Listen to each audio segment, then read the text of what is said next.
possibilité de réinstrumenter nos télescopes. Donc du coup, eh bien, ça les rend quand même très performants. Alors, vous avez compris que l'Europe a investi là-dedans, mais les Américains ont compris également qu'il fallait prendre de la hauteur pour faire des observations de haut niveau. Donc, à Hawaï, sur la montagne Mauna Kea, eh bien, ils ont construit également 2 télescopes de 10 mètres de diamètre.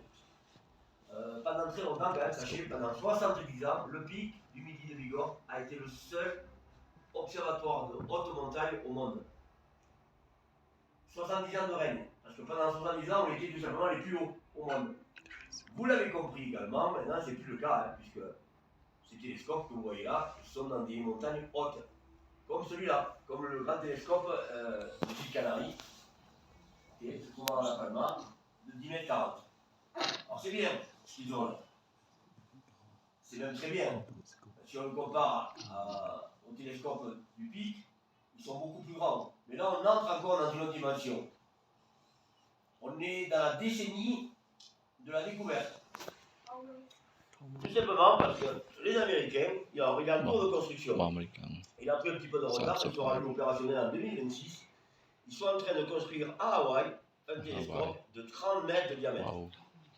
Et que le miroir fictif qui est 3 fois plus grand que les télescopes actuels. Donc, par déduction, on va aller chercher 3 fois plus loin. D'accord ? Bien. Eh bien, l'Europe va faire encore plus fort. Les Européens repartent au Chili, dans le désert de l'Atacama. Et alors, lui aussi, il est en cours de construction, il a pris du retard, il sera opérationnel en 2028. Mais ils sont en train de construire un télescope de 39 mètres de diamètre.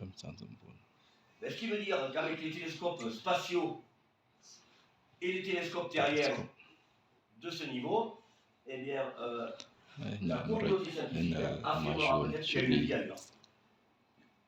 Le grand défi des astronomes du XXIe siècle, c'est de trouver une vie ailleurs. Une planète habitable ou habitée. Depuis 1995, la communauté scientifique trouve des exoplanètes, c'est-à-dire des planètes gravitant autour d'autres étoiles, de le Soleil. Depuis 1995. Et depuis ce jour, tous les jours, sans exception, on découvre des planètes. On n'a toujours pas trouvé pour l'instant une planète habitable ou habitée. Mais avec ces télescopes surpuissants, il est probable que dans la décennie qui arrive, on trouve quelque chose.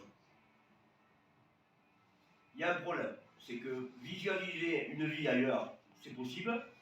Alors une vie, peut-être pas comme vous l'entendez, hein, mais une vie bactérienne, végétale, animale, peu importe. Il y a très certainement quelque chose ailleurs. C'est de la prétention de penser que nous sommes les seuls dans l'univers.